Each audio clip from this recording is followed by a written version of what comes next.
Okay, so we're now live on the air for our final discussion group on Bodily Natures by Stacy Alaimo, who is going to be joining us today to talk about transcorporeality and agency in the Anthropocene. So to start out, we're going to all introduce ourselves, starting with Stacy. So go right ahead. Hello, I'm Stacy Alaimo. I write about feminist theory, new materialism, environmental humanities, science studies, all sorts of things. Great. Karl? Oh, you're muted. Karl, you're still on mute. Hi, I'm Karl Steele, and I'm muted. I'm in Brooklyn. I teach medieval literature, and I write about animals and ecology and spontaneous generation and vermin and carrion and things like that. Brandon? I'm Brandon Jones. I'm at the grad student at the University of Illinois at Urbana-Champaign, and work mainly on 20th century American literature and science studies and ego criticism and new materialism.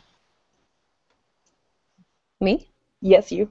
Okay. Hi, I'm Allie Sperling. I'm a grad student in English at University of Wisconsin-Milwaukee. I work on American modernist fiction and the weird using disability studies and queer theory.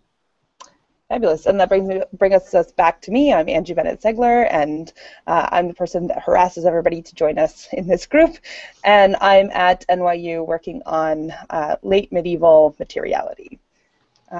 So to jump in today, we had some mentions of wanting to talk about some key terms that Latour brings up in this article in New Literary Histories.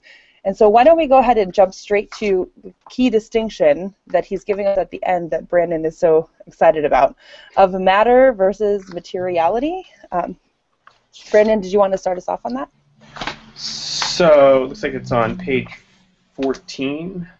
So he does this a lot in his writing, as I'm sure people have noticed, where he does like this between this and this we have to choose, which I think is always kind of interesting. And I usually agree with him, but this is another instance that we get here. And I was thinking particularly, and the reason I had said I was getting materiality confused with materialization is because I was thinking to Barad and Butler mainly, and how they're using talking about materialization and the kind of how it's an active, iterative process and agency that they're trying to think through, whether in natural or cultural domains they're mainly interested in this kind of dynamic that the materialization is. So I'm wondering if Latour is trying to use materiality in a similar way to get away from the more inert sounding matter, or if there's kind of a different connotation that he is working with here with that term and the distinction. Okay, so sort of the first question is whether or not materiality in opposition to matter is similar to the work that materialization is doing in these other thinkers, or whether it's something distinct. Is that? Mm-hmm. Yeah, that was probably my biggest question when reading that distinction that he's making. Sure. Well, I mean, I would say that it occurs to me that it must be at least somewhat distinct, right? Because what he's setting up in what I would agree is probably a false dichotomy, right? It's not really that there's matter and materiality and that's it, but he's setting up a temporality of these two different things. At least that's what really stood out to me, that matter is linked to this kind of causal temporality where the past flows into the present and the events in it have this kind of linear causality that works with that temporality, right? Whereas materiality has this different kind of temporality, which he says flows from the future into the present, right? So it's if we're going to take that sort of at face value, it's backwards from what we would be accustomed to describing. But what's the other thing that's important in it is he uses the word occasions, right, through which agencies are being discovered instead of events, right? So, I mean, we might want to talk a little bit about what that word occasion is doing for him in opposition to event, and then I guess they might be synonyms, friend. But sorry, you can finish. No, I don't think they are. I think that they're supposed to be different, right? He's got them both italicized. Right. They seem to be used in a similar way. I could be wrong. No. So nobody has this text in French, right? So that's probably, I think we're kind of stymied on close reading. When it comes to that. I'm wondering, is it written in English? No. Okay. No, I think he credits somebody for correcting the English. So. Okay. It could have been, but I think it would be useful to see what the French words are if we're going to look at those, like Karl says at occasions here. Occasions seem much more small in every way than events. Yes, they seem much more small, and then I think what seems to be important to him here is that they have a different causality, which is something that we've been discussing as a group for a while, right? This kind of other causality. But I guess my question would be whether or not emergent causality, like something that we see Jane articulate, is getting at the same thing, or if Latour is trying to get at something sort of different from both of those, right? Because I would wonder, emergent causality seems to me to be particularly present-oriented, right? It doesn't have it doesn't really have a vector, let's put it that way, a temporal vector to it, so much as it does a kind of collaborative emergence in the same moment, right? So there seems to be a different temporality for all of these things. So because when I was reading through it, I thought, well, maybe he's talking about the same thing that so many of these people are trying to talk about with this idea of emergence, but it really seems distinct. And so what would it mean to be going from the future into the present, and occasions are emerging from what? What are the agencies that, like, how does that work? And I guess I'm wondering if it helps us to think through that at all, to think about the role of the shape, right, and the morphism that he talks about earlier. So, Ashby, we're on page 14. The Latour. Yes, we're on page 14 of Latour. I'm still struck by whether or not this is a useful move to divide these two things and say that we have to choose. And then even to think about time differently here, because why wouldn't you want this sense of materiality also encompassing a past? Why would you want this kind of break where the present moment could be understood and matter can be understood differently from the past versus the future? I'm not sure I understand what it is that we gain from breaking up into these two temporal modes by way of different understandings of matter, in which it seems that the first one, he says, one is a belated and polemical act of de-animation. So, of course, de-animation is something that I've argued against for a long time, as have feminist theorists and science studies and other environmental theorists. So I think, a lot of us are on board with critiquing this kind of de-animation of matter. But why have this temporal distinction where you have two different modes of seeing time by way of matter? I'm not sure what is useful about this, and why he made this move, and what we're supposed to do with it, or how we're supposed to think through, say, a kind of politicized agency or subjectivity from the moment between these temporalities. It's like we're suspended between these temporalities, and I'm not sure I know why that would be. It almost seems to be imposing a kind of unnecessary teleology to it, right? Like if it flows from the future into the present, that necessarily means that there is some shape that is an agent in the future, even though in the present it may simply be an actor, right? And that actor is at least in experienced time moving towards that shape, or at least it would seem to be that way. So I think yeah, that's interesting, because I was wondering if it was a sort of implicit ethics. So if you're thinking of your present moment from the future flowing into the present, it's a sort of ethical calculation that we're engaged in when we're, in my terms, like transcorporeal subjects, that everything becomes a sort of ethical occasion, as perhaps yeah. here.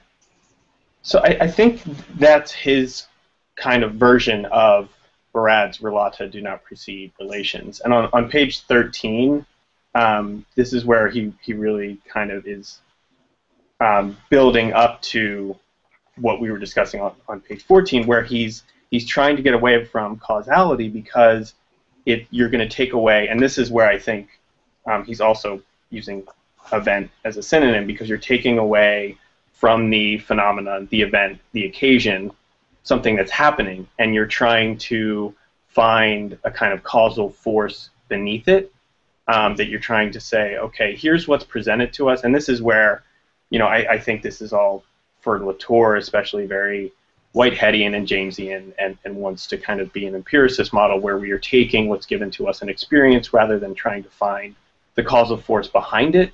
So I think it is, as you were saying, Stacy, a kind of ethical move where we're paying attention to the present and trying to not subtract from it by tracing the forces that preceded it. So, and yeah, I think there's a lot of ways that he's drawing from Whitehead and Stengers and James, but also I think speaking to Barad in a lot of ways, and how she is also trying to rethink temporality as not something that's kind of happening as a kind of continuous causality or even emergent causality, but rather is kind of punctuated by discontinuities and iterations and constitutions rather than emergences. So I think that's the kind of the stakes there for the different temporalities. Let me try that from another angle, maybe simpler. Am I muted? No. So I think what we have here is he's trying to break with a mechanistic chain of causality by looking towards the future, right? And so then you're looking not at what's caused something to be, but rather at what it's aiming at, and that its attempt to realize that goal is something that's going to create occasions on which agencies are being discovered, which I think is the key phrase perhaps in this paragraph, that on its way there, certain things are going to be enabled or come into being that weren't there before. And so I think that's really what saves this from just simply being a future-oriented reversal of mechanistic causality. How's that sound? Yeah, I like it, Karl. I actually think that's a really helpful way for thinking about it. But I guess my question then is whether or not this word vector presents similar problems. And I'm thinking about it just specifically because it carries with it the assumption that it's directed, right? And my original question was, does this idea of the backwards temporality carry too much teleology, right? And the vector itself also makes me wonder whether or not having goals or having a direction implies that there is an end or not. Right? Because because it's a movement in a direction, and the direction, I'm just thinking sort of mathematically, right? So a vector is something that has magnitude and direction.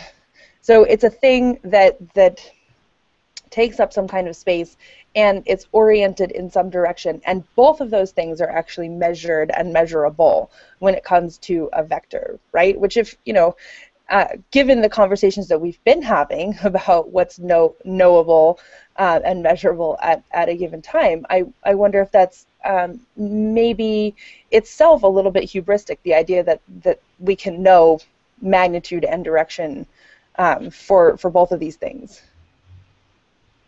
And the opposite would also be the case, I think, that without having some sort of terrain of capture, what would you be talking about? I mean, in the sense of any kind of like scientific understanding, like what is it that we're actually talking about within this kind of temporal framework? Because there has to be some kind of some kind of apparatus or mechanism of capturing agencies or understanding what it is you're trying to participate in, what these occasions are in the material world. Right?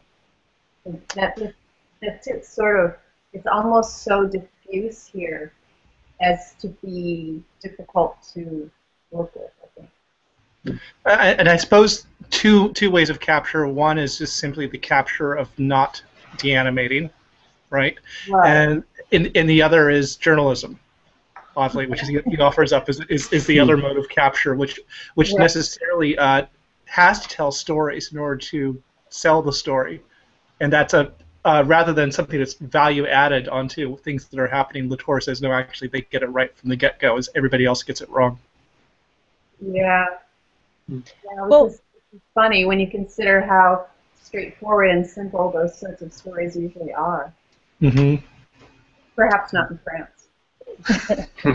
Well, I mean, maybe that's a good way to segue to discussing the role of narrative in this Latour's framework, right? So he's very much dependent on the idea that narrative is sort of this inescapable component, and particularly he wants to talk about writing a different narrative, right? He calls it the geostory, geostory instead of history. History or herstory have become geostory. So, I mean, there's a number of ways that we can get into that, but I thought I'd sort of just invite whatever thoughts you guys are already dwelling with on narrative in this article, and then go from there. And I think it's really related to the animation deanimation question too, and just Latour's always kind of hit on the point that non-humans have a history and a narrative too. It's not just humans that are the ones that have kind of a history going for them. And I think this is when he's reading the one scientific text and saying, look, it's not that we're kind of animating and giving a narrative to nature. It already has one, and what some of these scientific writings are doing is deanimating. And that, when maybe in a literary or artistic sense are narrativizing or anthropomorphizing non-humans, we're not so much animating or projecting some agency onto them that they don't have. We're just kind of reversing the deanimating that is going on in scientific texts that are removing narrativity. So instead of us adding it, it's that the science is doing the removing of narrativity and agency. So then the narrativity seems to be linked directly, at least in the way that you're talking about it, Brandon, seems to be linked directly to the idea of accounting for change, right? Somehow, and I'm thinking specifically about his going into all of the morphisms, right? And yes, yeah, right. There seems to be something about narrative in kind of a broad sense as some sort of record of change. Is that change over time, or I mean change and obviously agency being the big thing that he's getting at too. But yeah, change in terms of, I mean, I don't want to put it in too Baradian terms, but the problem with change over time, I think the point would be that time too is like the temporality is going to change as well. So instead of changing over time, we're changing with each occasion or event that occurs is going to be an opportunity for our temporality and agency to change. So is that what we're getting with the metamorphic zone? Is the zone in which the morphisms? Right. So he talks about the morphisms, and then he moves us to what he calls the metamorphic zone to talk about sort of this on page 14, just farther down, right? The political aspect of this matter-materiality split, where, let's see, it says traditionally politics needs to endow citizens with capacity of speech, autonomy, and liberty. but it also needs to associate these citizens with their matters of concern, right? The things, the circumfusa, and the various domains. So it seems to me that the metamorphic zone is the place where the matter and the metaphor, right, seem to necessarily interact, right? Yes. In order to make cosmopolitics possible. Is that correct? Yeah. Let's see. And then he goes on and says, but it is clear that such a process of composition is what is required by the definition. Oh, wait, no, I have, sorry, I've skipped a line. It is clear that such a process of composition is made impossible if what is to be composed is divided into two domains, right? The inanimate and the animate. And so it's the metamorphic zone seems to be like the DMZ for the animate v inanimate. Yes? The what? The DMZ, the demilitarized zone. Right? Where they're no longer in combat, right? But just by using this dichotomy of the matter versus materiality, I mean, he's necessarily setting this up as a sort of conflict, right? Which I suppose would give us an opportunity to also talk about the issue of war that comes up here. But I guess I'm struggling to understand why narrative and not, let's say, poesis, right? Or poetics, right? Why is it a story instead of some other kind of material discursive construction? Which is I guess always my question as somebody who works on long form poetry, which is non-narrative. Mm-hmm. Like, why is it narrative is this basic negotiating tool between the two realms as opposed to some other metaphoric interaction? I think it's bound up with the issues of time, right? As you've already, I think, gestured towards, which is that a narrative has a goal. And so, I mean, my footnote to this is I wonder if he's smuggling in Aristotle through the back door. What do you mean, Karl? Explain. Well, because of course he's the preeminent philosopher both of causality and of the goal, in the way that ontology is also bound up with a particular goal. Right. Right. So that's why sort of I don't really want to do anything with that comment, which is why it's a footnote. Yeah, because he does talk, and he does bring in goal, right? He does talk about goal. Yeah, he does talk about goal, which I think is a sort of interesting thing. But I mean, I also wonder though if vector and goal is another way of talking about some of the things that we've been grappling with as a group for quite some time, right? Like we were talking about Bergson a long time ago, and the élan vital, right? And Spinoza's conatus, which we're going to talk more about later.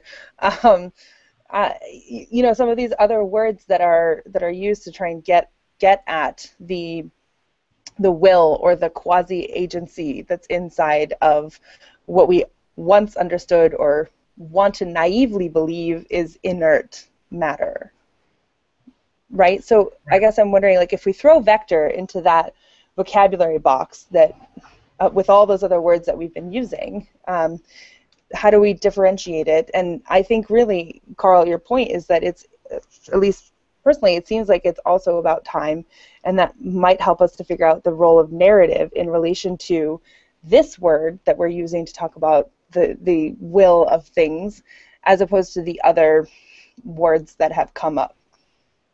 Mm-hmm. I think that's a great question too that you raised, Angie, about why not poesis, why not poetry. Well, and I mean, I'm not sure. Or if he, it seems like he didn't even consider maybe. Or why not visual depictions? Why not visual depictions?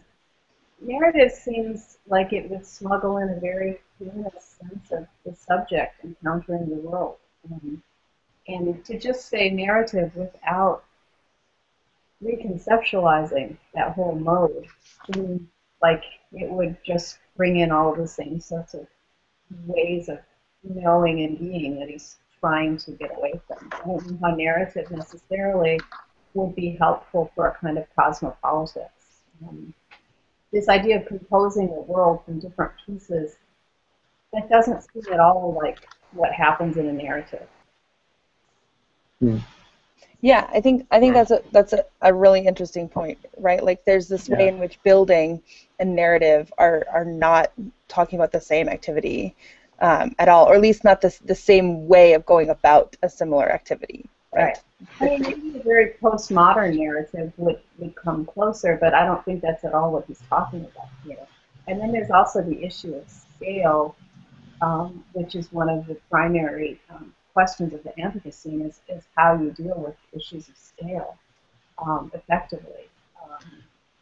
And I don't know that narrative provides any answers to any of these. I mean, I agree with Karl that narrative offers a sense of time, but then again, what sort of sense of time, and is it any different?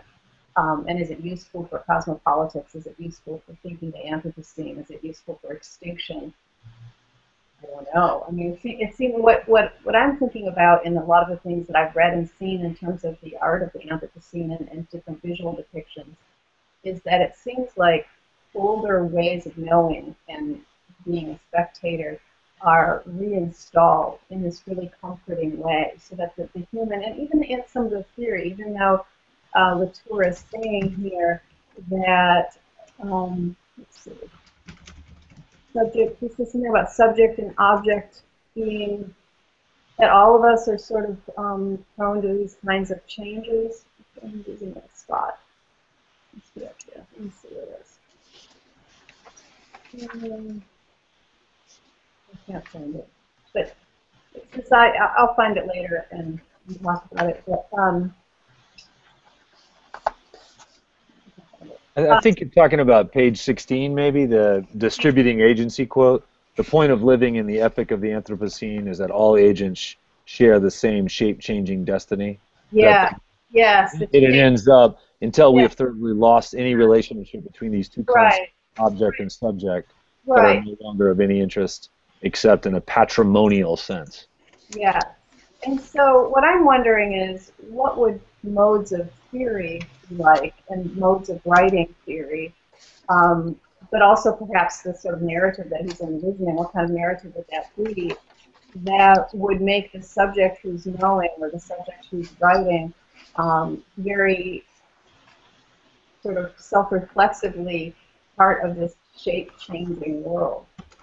Because it seems like the ways in which people are going about these questions seem to really reinstall this kind of conventional sense of separation in a kind of epistemology and ontology that makes us all safe from Anthropocene, because man becomes this abstract force. And so humans are completely disembodied, and we see everything from afar, and there's a kind of abstraction going on. So what would it mean to write as if you are part of this, as if you were part of this whole shape-shifting material interaction world? So I've got two options. I got two options. The visual one. Well, actually, let me try this. Modular machines is the phrase that comes to mind as a way to possibly solve this problem. Thinking of machines where various things get plugged into it, but I think what you also have to have is a sense of randomness of bits of machines being picked up along the way. And so the thing I would add to that, and I think this also allows a visual picture, is a video game whose name I can't quite pronounce, and I've played it once and heard the music many times, but maybe someone else can help me. It's the one where you push the big ball and you pick things up as you move it along. People know this? Katamari Damacy. I'm gonna find something to show you. Basically, the purpose of the game is you're trying to build a ball that's basically equivalent to the size of a planet. You do that by pushing things around like a scarab beetle, and you're just picking up random things as you're moving along. And then it's gradually changes the shape of the ball as you move along, and it moves more or less well depending on what you picked up. But if you think of sort of composition in that way, is you're a machine that's designed to pick up other machines and have other ones plugged in along the way. I don't know. I think this is a metaphor. It sounds a little nuts to me, but I think it feels better to me than narrative. It certainly feels better than dance. Feels better than a symphony, for God's sake. So I don't know. I think this is something. There's something here. I'll find a picture. I like it. I really like that. I think that works better than narrative for cosmopolitics. I think that, or composing the world, I think that works much better. Yeah. Okay. Well, and I like what it includes too, Karl, is this idea that there is some sort of tendency or built-in functionality in the machine, right? And the functionality of the machine is to create more, or is to pick up more machines that then become more machinic, right? Like they by using the machine and the kind of composite of the machine, there's sort of no end to the possible actions that the composite or the units or the pieces can perform, right? And then the pieces can kind of self-compose smaller pieces or larger pieces within the major piece. All right, we're going to go to Karl's screen share. So here's the little guy right down here in the green, and he's pushing this enormous ball, and he's going to go over there and pick up that stapler or maybe that Lego or whatever, or this puzzle piece, and it's just going to get bigger and bigger, and eventually it becomes the size of a planet. And there's some kind of patrilineal narrative where he's trying to please his father, the king, blah blah blah. We can bracket that.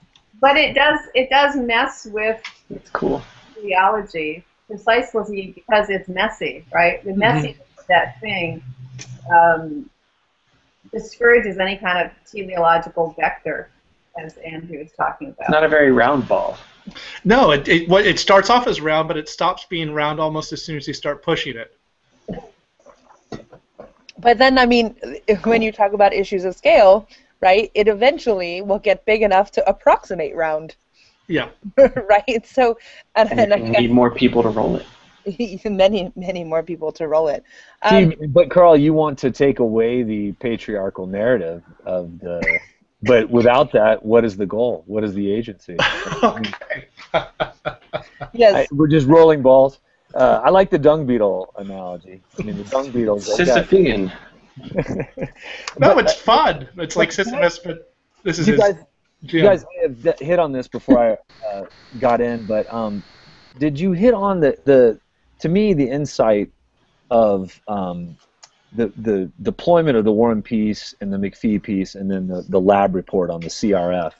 The insight there was not necessarily to extol the virtues of narrative as the device, but to just point out these are the ways in which conventional forms, in the case of the Tolstoy, I mean, that was the penetrating one, right? Here's a case of distributed agency. Kutuzov cannot decide. The forces have been so broadly disseminated around him that any decision he thinks he might make, he knows, he second guesses from the beginning as having any no effect, and it's the dithering and the lack of action that ends up being the agency that works itself out. And so moving from that to McPhee's account of the Mississippi and then into a lab report, that when I got to the lab report, I immediately wanted to ask the question, who's Kutuzov here? You know, that the lab technician and the scientist is making a narrative about this particular particle and inventing it, but that an entirely different approach would be this kind of distributed forces and agencies that go beyond that scientists attempt to kind of neutralize through an objective process and cut off forces from outside. And so that it's the distinction is not narrative or non-narrative, but narratives that narrow the constraint versus narratives that broaden the account of forces, right? And so by the time we get to the lab technician, we have a villain in the form of the scientist who's writing a de-animated narrative that makes him, and I think this is picking up Stacy's language, the hero as a kind of abstract mind disconnected from the matter itself. Whereas what he's saying is that the Geostory needs to just have a much broader, and this is going back to scale, much broader scale in which the human part of that construction of agency is a diminished part. And so in that regard, I think he's holding Tolstoy up as a model for a kind of narrative in which Tolstoy has the insight to cast a broad view and to place one human within that and show his indecision and his lack of ability to even wrap his head around it as sort of the impossible nut that he will never crack.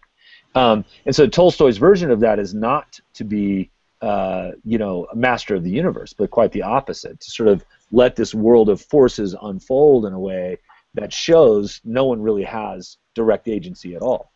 Does that make sense? So then I wonder if maybe we want to think about the way he's using narrative similar to the way that he talks about the field scientists using different transformations of matter into form into a form in order to constitute the circulating reference, right? If we go way back in the memory of how one of the things that I took away from his writing on the circulating reference is the way in which no matter what kind of condensation that you're doing in a movement from matter to form, right, from matter to language or matter to chart or whatever, it's necessarily only a slice of the phenomenon, and it accounts only for certain things from a certain angle. So if we think about narrative as another valid slice of this phenomenon of Geostory, then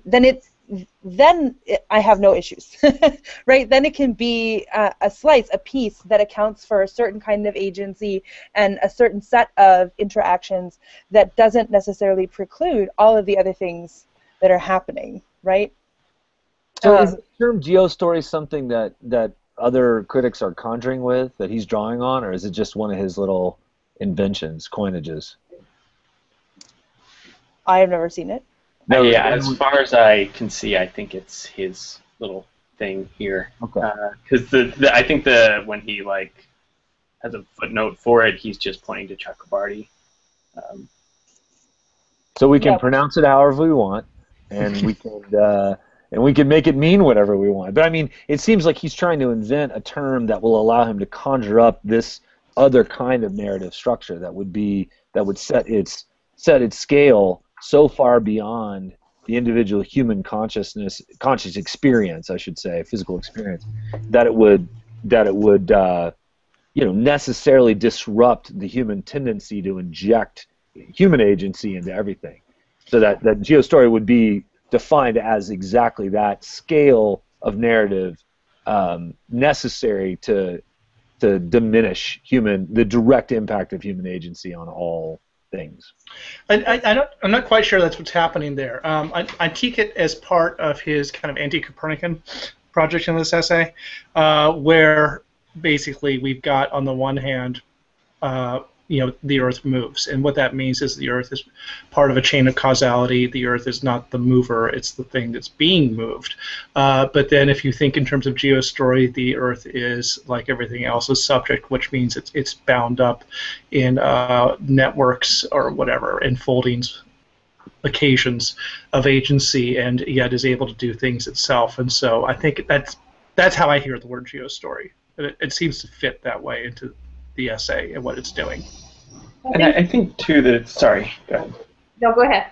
I was just going to say, I think it's just tied to something he's been doing for, I think he's overplaying narrative because he's been trying since Pandora's Hope to talk about the history of things and non-humans and to give them a story. So I think that he maybe is overplaying it here, but it's just he's been hitting at it since then in everything he writes to give history to non-humans. So I think this is another variation of that. But I also had kind of a question building off what Karl was saying, was what did we think about the kind of passive voice he was using with the Earth, it is moved, that he kept emphasizing? And I'm not sure if that the passive voice is in the French too there, or what other people thought of that there. Well, before you jump into that, why don't we hear from Stacy, and then we'll pick up on that question. Well, it's related to that question. My comments related to that question in the sense that one of the things that's disturbing me about how the Anthropocene is being configured quite broadly is the emphasis on geology, and only on geology, or the emphasis, like Claire Colebrook, of course, has written about this a lot, with the sense of the Earth. So what does it mean to have a Geostory? What is the it here? It is moved. What is that planet? I mean, is it, if you think of it in terms of life and life forms and evolution and teeming sort of biological interactions and cultures that animals have and bacteria going everywhere, and I mean, that is not the sort of world that you get when you get these sort of Anthropocene conceptions of the Earth and man, this abstract man having an abstract force on it, the Earth, as this entity. Like, I think the idea that it's a separate entity is really backwards and disturbing. And when you think about narrative, a Geostory, what would the perspective be there, right? Narratives are told from different points of view and perspectives. Is there such a thing as the Earth? Like, what the heck would that be? Is it, you know, ocean creatures at the bottom of the sea? Is it bacteria? Is it bear culture? Is it, like, what, you know, there's all of these myriad cultures and actions and animals and life forms and geologies and forces and things that I think just putting it into this one term, it's sort of this, you know, like Derrida said about the animal, even more so here, the Earth seems really asinine, right? Like, what the heck would that thing be? So I think one thing to think. Sorry, go ahead, Angie. No, Karl, go ahead. You've been really fast. I'm just thinking of Irigaray, Forgetting of Air, is one thing, and I'm also thinking of Eugene Thacker's In the Dust of This Planet, which I taught a couple weeks ago with some of my grad students, and in the way he's got his division: Earth is the world for us, world is the world in itself, and planet is the world without us, the kind of creepy thing that he's into, and I think that what he has also done is, like Heidegger, is he's forgotten air and what that gets us if we move in that direction. Yeah, that's a great. Well, so then maybe this is a good place to sort of transition to talking about the animation de-animation cycle, which I know is something that we've been getting at, but kind of not gotten directly to. So he starts talking about this on page 4, and I guess maybe I'm just being the stereotypical medievalist here, right? But to Karl, you're laughing already, so I know you know what I'm talking about. Like this moment. What? What did you say? The stereotypical medievalist. Oh, okay. Right? It was like, well. If you want to talk about pre-scientific, what are you really talking about there? But so he first of all, he uses this word, which is of course horribly offensive as a medievalist. The European pre-scientific vision of the Earth, right? Which saw it as a cesspool of decay, death, and corruption from which our ancestors, their eyes fixed toward the incorruptible spheres of the sun, stars, and God, had a tiny chance of escaping solely through prayer, contemplation, and knowledge. Okay, which is of course, super reductive, which whatever. I'm going to leave that alone. But I'm going to talk sort of more broadly about like the way that he's configuring this. And I mean, he's not totally wrong. There were certainly people who were saying that. And Gower, for instance, comes to mind. In the beginning of the Confessio Amantis, when he's talking about how the world is so terrible and the world is worse now than it's ever been before, right? So there certainly is that motif, but of course that is a reductive modernist narrative as well, to think of pre-scientific, scientific, and post-scientific as a temporality that he's setting up implicitly just by using that word. Right, because then the next thing that he does in that paragraph is he goes on to talk about how you had this chance of escaping the cesspool of corruption, but then there was something that changed that, right? He doesn't talk about what happens in the middle, and he skips straight to now, right?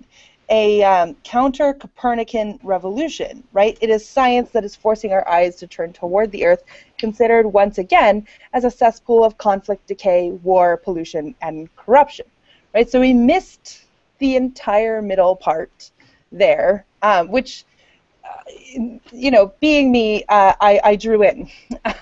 So, right, okay, Brandon, are you ready for notes, diagrams? What's right? that? Oh yeah, go for it. Okay, so it's the chart. It's the chart. Let's do it.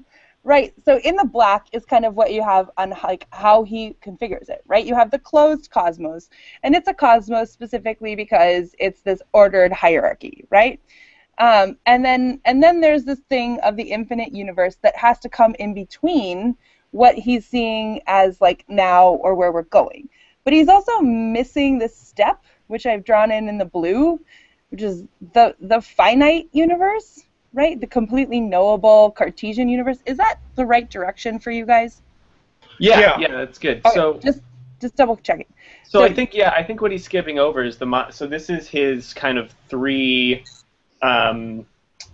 his way of splitting up. I think this is coming from kind of a similar trajectory that we see him lay out in We Have Never Been Modern, where we have pre-modern, modern, non-modern, right? So the cosmos, which I think is his kind of non-modern, right? So this time when we're trying to get away from the modern, instead of going to pre-modern and having that kind of hierarchized cosmos where we can get away through theology or something, he says this time there's no prayer, no chance of escaping to anywhere else. So this is his attempt at establishing the non-modern that is not a kind of regressing to the pre-modern. But it is a cycle, right? Which is, of course, why I drew it as such, right? It's a spiral, right? You get away and then you come back, but it's different, right? Like that's why it is this shape, is so that it comes back and it's aligned with these with these things that it's similar to. But okay, so the reason that I find this extremely problematic, in addition to the fact that it leaves out Descartes entirely,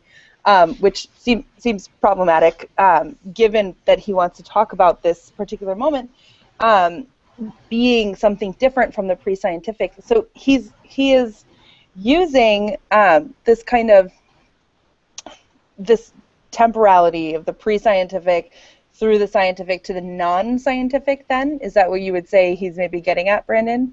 If we make the analog to We Have Never Been Modern. Yeah, or different science. I mean, the science would have a different role in the non-modern than it would in the modern sort of thing. So, meaning that it's always already. It's sort of the point of it is to deal with matters of concern, right? Yes. Yeah. Right. Creating matters of concern. Politicized. It's already. Right. Right. It's no longer splitting fact and value. Right. So, well, then let's talk a little bit about that's relationship, or that sort of figuration and its relationship to animation and de-animation, right? Because of course the problem here is that this part is too animating, which is why we went through this process to de-animate. But the de-animating being problematic is why we're getting to this place of animation. And so it seems like what he wants to talk about is never making this step, right? Like never de-animating in order to know something. But I guess what I wonder is what kind of how do I put this? What is then the relationship between these pasts for scientific knowledge and the future that he's envisioning, right? So to me, it seems like he's using the medieval or the pre-scientific as what Carolyn would call the space of the abject that you want to recover, right? So there's in the moment of calling it pre-scientific, you're pushing it out into a realm that's unrecognizable, and then in the moment that you say, but we don't want to de-animate, you're trying to pull parts of it back. And so I guess my question is how are we supposed to learn from the past if it's set up on this pre-scientific, scientific, and non-scientific sort of progression? Right. Because what you get is a kind of multiplication of entities that you have to negotiate with, and another word for that is a kind of weak polytheism. Weak polytheism. Mm-hmm. Tell us more about that term, Karl. Multiplication of entities that you have to negotiate with. Angie, I think that was a really great question and a really great comment. I don't have an answer for you, but I think that was a really compelling critique. I think you pointed out, Angie, one of the biggest problems I think in Latour is that he really does take this kind of pre-modern or pre-scientific moment as his starting point, and as you said, the kind of abject where. So he's basically doing the same thing with this scientific progression that Foucault did using the Middle Ages in the history of sexuality, right? I mean, is using the pre-scientific as a still abjected but possibly partially recoverable space where there's something that we might value in that worldview, but only in this way. But in the process of doing it, it creates a completely fabricated, nostalgic, pre-modern, pre-scientific past. Yes. Yeah. Totally. Yeah. So it's both the kind of you're the totally thing we right. left behind and the thing we're kind of aiming at and trying to recover. Right. Okay. Well, then let me move to my next diagram. Because we could call the book, we've never been modern, thank goodness. right, exactly. So then if you're with me there, let me do the next diagram, which is my rewriting of this cycle.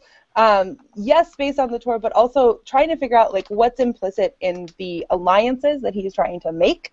So rewriting the diagram. Holy shit. Sorry. Wow. Latour would love that. So we have the same cycle. It's just all in black here now. But what happens is you have a division, right? So this, the blue division here is a division between escapable and the inescapable. Is the universe escapable or is it not, right? And so when it's escapable, it's history, and when it's not escapable, it's geostory, right? But what I find important here is that the medieval, or the pre-scientific cosmos and the Cartesian are on the same side of that divide, right? Because of Cartesian dualism. Wait, right? So what's the the universe? What's the fourth one there? The fourth. Infinite. This one? Infinite. Yeah. That's the infinite universe. That's the one he talks about as being Where's that? where is it? What? Where does he talk? He talks about that. Yeah, he does talk about that when he. Hang on. It is right here on page 4. Yeah, right. Turning towards. So. After having moved from the closed cosmos to the infinite universe, we have to move back from the infinite universe to the closed cosmos. Except this time there's no order, no God, so on and so forth. Exactly. So I think the infinite universe is his, Cartesian. That's the moment of the modern. Right, but he's getting Descartes wrong. Okay. Is the point that I'm making is that the universe is not infinite for Descartes. The universe is knowable, masterable. It's infinite for Aristotle. What's that? I said it's infinite for Aristotle. See, Aristotle, he knows better. But I guess the point that I'm making is that there are these two different relationships to the science, or these two different modes of the scientific, right? Scientific knowledge itself undergoes a shift from this Cartesian science, the classical version, and I mean this is a thing that we've been talking about all along, is what happened when you went from Newtonian to Einsteinian physics, right? Or worse yet, to quantum, is that there was this kind of inherent destabilization in what we know about the way things work, right? And so I guess that's a thing that I think is really important to demarcate, that he's not demarcating, and that the reason that it's important to make that split is because Cartesian scientific aligns better with this idea that that the cesspool is escapable because the soul and the body are separate, right? Whereas when you get into the sort of infinite universe, you have a kind of different relationship between materiality and the other stuff, however we want to put that. But I guess the second thing that I wanted to point out, and this occurred to me sort of as we were talking about animation and de-animation, is there's another axis of alliances, right? So if we look back again, you have here, if we do it in this 4-way, you have this axis of animation and de-animation, and that's what creates the alliance that he wants of the cosmos with the cosmos, and then that lumps this in together. Does that make sense? Mm-hmm. Yes. So, but the thing that seems important to me is that de-animation works first in this classical moment where, he's talking about Newton and the background of the angel's wings, making it possible to talk about action at a distance. So, but the de-animation here is what drives the complete divorce and the objectivity that you have in modern science, right? And that's what's contained for me in splitting those up into two moments, is that even if you just want to talk about Newton, you have a moment of animation and a moment of de-animation.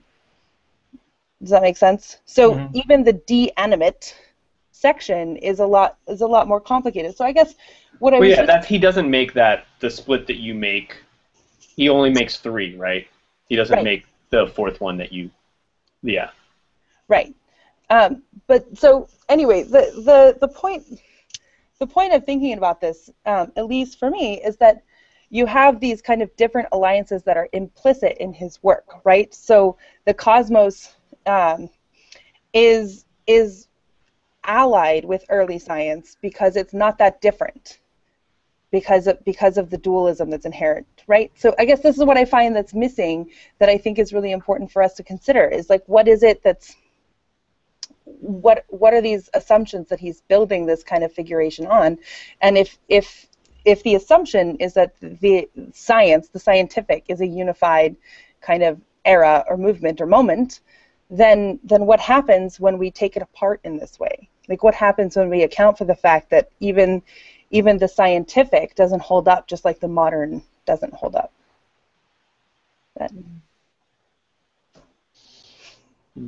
Sorry, I might have overdone it with that diagram. It made so much sense when I was drawing on it. Well, I'm gonna have to study it. Well, I think one of the It looks ways gorgeous. too. I mean, and this is just kind of how I've been maybe trying to think with what Latour is calling for, is that he also sometimes will talk about first versus second empiricism. So the first empiricism kind of starting with, like, the British empiricists of Hume and Locke and things, and then the second empiricism starting with James, with William James. And so one way we could think about it is that if we're moving from the modern to the non-modern, we could be moving from the scientific to rather a more robust or radical empiricism. I think would be one way that he would see the transformation in science that would coincide with the move away from the modern.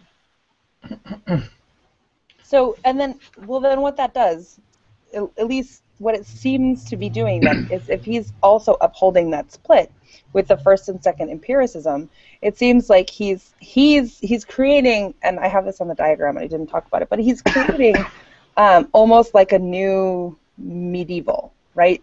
A new Middle Ages, the time that's in between the time that he wants to recover and the time that he recognizes as now. And it seems that the first empiricism is the place where we have to kind of deal with the people who are doing all the stuff that we don't want to recognize, like the scientific dark ages, if you will, right? The pre-scientific isn't the scientific dark ages because he finds something meritable there. The scientific dark ages would be the ones where man can be the master of the universe, because that's the thing that he's trying to abject, that he's trying to push out of this narrative history. Does that make sense? Yes. Well, there's a way in which, of course, in popular culture now with the climate deniers, it's a sort of scientific dark ages, right? I mean, and so you do get this kind of repetition and the sort of political problems that are emerging with the very vision that he's endorsing. And of course it's a vision that I sign on to a great degree, but there is this sense of when science becomes always already dealing with the matters of concern, that it is so highly politicized in ways that you can have all of these climate deniers and other things. On the other hand, you also have citizen science and movements from the bottom up and all of that as well. But it's, again, just as in his piece about critique losing its steam, there's a sense in which the right wing has already embraced this very vision he's talking about. Right? I mean, they're adapting it very well.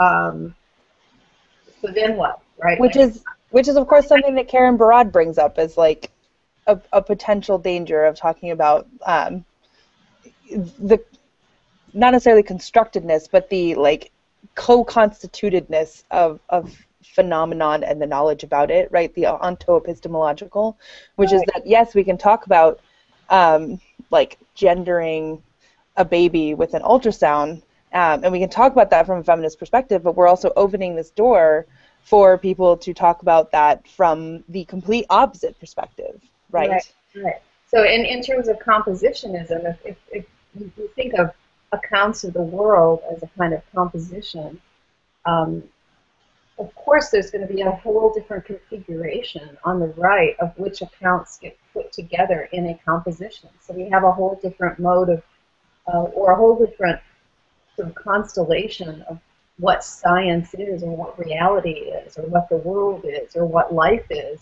from the right.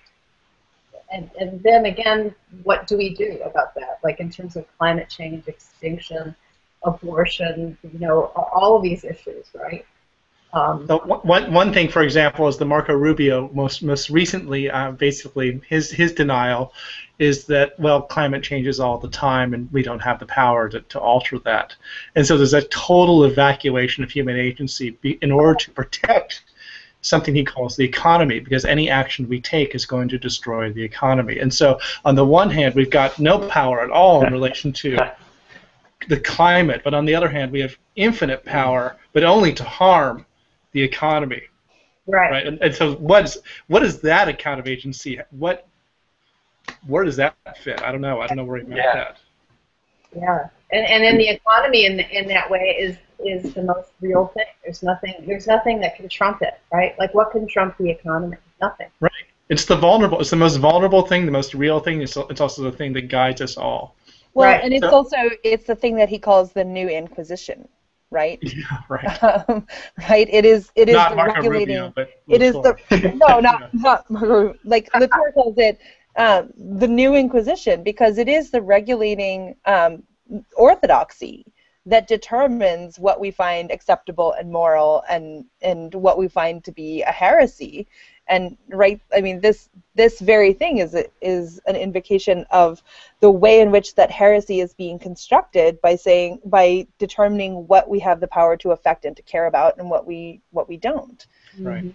And Karl, I think that's a great example too of how like just when Latour is saying at the beginning, like, oh, we're already past the point where we can make a difference in climate change. Like it's already, you know, we're past the point where we can make an intervention, and then that can totally be turned around to say, all right, well, if we can't make an intervention in that, then let's just do it over here where we can. Right. But again, when you read all of these accounts of the Anthropocene, you can't help not thinking in some ways the same thing, in the sense that, you know, the scale is so huge, so the human effect on geology, on the planet, whatever the heck that is so enormous that to think of having any kind of agency in a present moment seems impossible. And then without that, you have absolutely no chance of an ethics or politics, right? And so there's some ways in which scale alone completely dwarfs anything we would want to claim on the left for any kind of cause, really. Yeah. I mean, if the cause is environmental, if it's about animals, if it's about social justice, anything sort of gets swamped by this figure of the Anthropocene man. So I really like that, Stacy. What? I really like that, and that you keep bringing like back. And this is, you know, what I really like too, that you would at your keynote at the Anthropocene Feminism, that you were hitting on this, and you keep hitting on this. And I think it's a really important reminder with the discourse of the Anthropocene, is the way it is that with the geological, and it gets on that scale, and you forget about the biological and that these other impacts it has on these range of scales, and that it's really important to not forget that, and to keep emphasizing that. Right. Well, if you get fast enough and small enough, the biological disappears too. Yeah. Right. Well, I think this is too where Brad is just immensely helpful, because it's not like she complicates scales so much, right? It's not that there is like this Cartesian grid of scales already out there, right? It's not like there is a large scale out there and there is a small scale out there, and we need to decide which one we want to look at to be able to deal with these issues. It's every time we are deciding what apparatus we're going to use and what phenomenon we're going to look at, we are reconfiguring scale too. So to try and disrupt this sense that there is a large scale out there, we need to rethink the fact that we are making that scale too. That it's not just something out there. Yeah. Well, and then Darwin too, and the Darwinian body.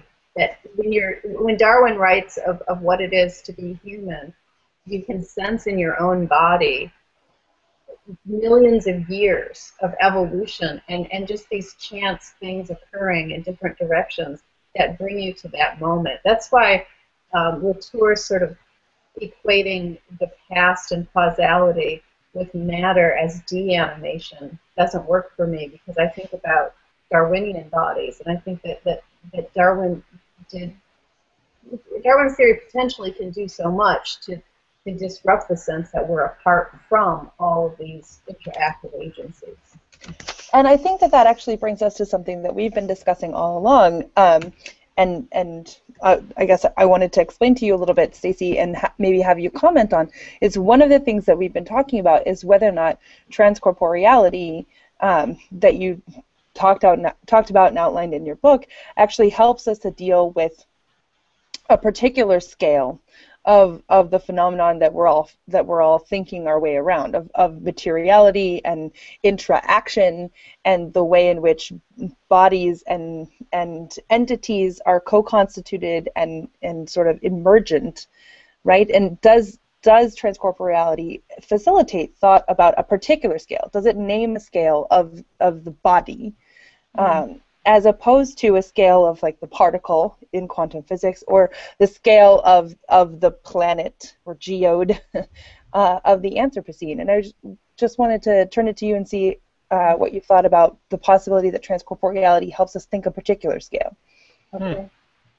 That's a great question. I think that ideally, I think transcorporeality would be a matter of multiple scales at once. So for a kind of ethical and political subject, there's the scale of wherever you are and however you're acting in the world, which is a scale obviously we're most familiar with. But then from the standpoint of, say, the interactivity of various toxic chemicals and environmental health and environmental justice movements, that scale, of course, is at the level of the sort of chemical level, which is much smaller. And making sense of that within like normal life, where people usually don't think of those things. Definitely consumerism doesn't want us to think about anything having any kind of agency that it's not supposed to have. Objects are just supposed to do what they're supposed to do and not change us or change the world in all these negative ways. But then I think the other really important part of that is thinking through these huge scales in which anything that you are doing, and of course with climate justice or climate politics in any sense, all of these minute things that we do have effects all over the planet and on particular peoples, peoples whose island nations are going to be completely flooded with ocean water soon, or people who, in the sense of chemical products and things, people who create those in particular regions. So what I think is most useful is trying to get at this way of being a political subject in the sense of always thinking through multiple scales. And I think it's difficult to do, but I think it's emerging in all sorts of social movements. I mean, there's all kinds of social movements and art forms and activist sites and activist films that really are trying to get people to be able to do this. And I think it's really changing the sense of what ethics and politics is, that it is all about, in the Anthropocene, it is about all of this scale shift. How's that? No, I think it's great. I thought Karl was going to ask something, so it was. Oh, okay. I do, and because I have this hobby horse, and I'm also getting hungry, so I want to make sure to get my question out. Which is the thing that's been bothering me is the issue of consent. That so much of life is non-consensual. Most notably, of course, are coming into existence at all. I didn't ask to be born is literally true. And then I think of bacteria. The classic example of Bennett talks about the bacteria and the nook of your elbow eating your fat cells. Well, I'm not consenting to that. It also doesn't really bother me either way. And so I'm thinking about this in terms of environmental ethics, and I'm sure people have written about this at great length. But so much, of course, of your exposure to whatever is non-consensual. It's the result of decisions not being made. You're not part of the decisions being made, and yet there's also to elevate consent into the dominant framework for deciding what's ethical, what isn't ethical, of course, eliminates the fact that existence in its most primary sense is non-consensual. So I don't know if people can deal with that, because I think that's the issue. I think that Latour doesn't really handle much in his essay. I don't feel that his essay sufficiently deals with vulnerability and death and exposure and consent. So what you're getting at, Karl, is the disjunct between agency and consent. Yeah, that's part of it. Yeah. And I think that's huge, because it's all about how you would even know things. And that's why this idea of material captures, or the capture of material agency in science studies, I think is so useful for thinking through this, because so many of the things that you would not consent to, you do not even know that they exist, perhaps, without some kind of rubric. And then all of that knowledge is always already completely politicized, because there's economic forces that would prevent us from knowing all sorts of things, like what is Bennett. We don't even really know that, because the studies aren't done. So, yeah, I mean, I don't even think we can begin to think of ourselves as having consent over very much at all, right? Right, and I think the model for the modern political agent then is the end-user license agreement, the EULA, which is what you sign off onto whenever you're downloading a piece of software. And so having to use this, by simply inhabiting a particular space, you're consenting to any number of things, because if you don't consent to them, of course, you can't be there at all. But simply by consenting to them, you're exposing yourself to being used in ways that are far beyond anything you'd ever bother to be able to read or understand, given that there are people crafting these things who have expertise is far beyond anything you'd ever want to acquire. Right, and I think that, too, just shows that, like, with the term, it has so many connotations about rational decision-making, right? Yeah. Like, when you're thinking about that term, consent. So what happens with things that are going on beyond your kind of registers, of your cognitive registers, where you can't bring certain things into knowledge enough to even be able to respond with a consensual, claim, and those are, I feel like, the spaces of transcorporeality where ethics gets so tricky and none of this information is objective, right? Like most of us access it through various subcultural groups. So there's that too, and there's a kind of geography of knowledges that has to do with political positioning and being subcultural. And if you're part of those groups, they seem normal and natural to you. But if you go out in the world, people think you're crazy for objecting to air freshener or something, right? So there's a real politicized and sort of identity group dimension to this as well. So you saw the thing about the MLA and strong perfumes? Oh no, I didn't. But are they having a policy about it? They are having a policy, and I was with a friend who was complaining about this because perfume for this person is a strong marker of aesthetics. And so this friend wanted to make a distinction between classy, good perfumes and ones that are slathered on that are. I mean, maybe I'm projecting your peasant perfumes. I don't know. Yes, well, I would make my cut between natural essential oils versus the kind of toxic perfumes that I have mild MCS, so right. I react to these things, so I think that's great. Whereas I have an aesthetic, anti-nostalgic relation to patchouli, right? Having grown up around the parts you're at now. Yeah. How about clove cigarettes? They're nostalgic. Right. Yeah. Well, and what's interesting, Karl, is that something that they're instituting in the rules? Because last year, or at this past MLA, there was something in the program about asking people not to wear perfumes and scented lotions, but that was kind of like the end of it. It was posted. I haven't looked into it. This was a brief conversation at Kalamazoo, probably at 3 in the morning. which is probably when you have most of your conversations with Kalamazoo. Science for Disability Studies has had that policy for many, many years. So, because there's been an environmental illness contingency within or contingent within the STS. So, we've had it for a long time. Well, perfect. Well, thanks. I think that's a great place for us to wrap up because none of you all stink from here. Can I ask one quick question? It's kind of throw it in there, Brandon. Stacy, are you like planning on like coming out with publishing anything on like Anthropocene stuff recently? Because like I said, I think it seems like I haven't heard really anyone else responding, especially to like Transcorporeality and to the focus on the geological in the way you are. And I think it really is, something that needs reminding. And I remember you too mentioned like that we need to kind of something else we can recall to help us in understanding why we need to focus on the biological too was recalling kind of just old like feminist standpoint epistemology and things like that. And it was just really interesting kind of how revisiting that can change the trajectory of this new emerging discourse around the Anthropocene. And it was just really, really fascinating to me, and I think very important. So yeah, I was just curious where you were planning to go with that. That'll help me get that essay done. So thank you very much. Yeah. I think Brandon's question is, i.e., is there something citable I can use?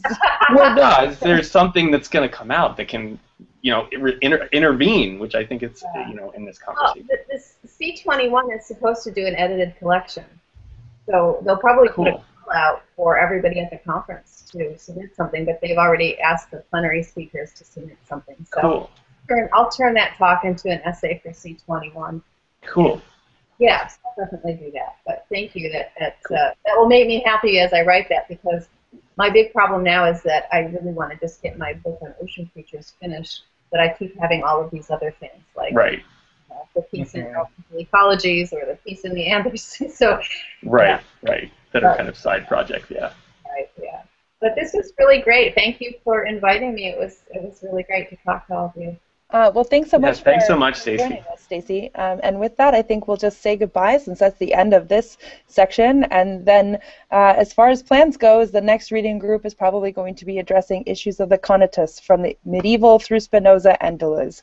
So, okay, things to look forward to.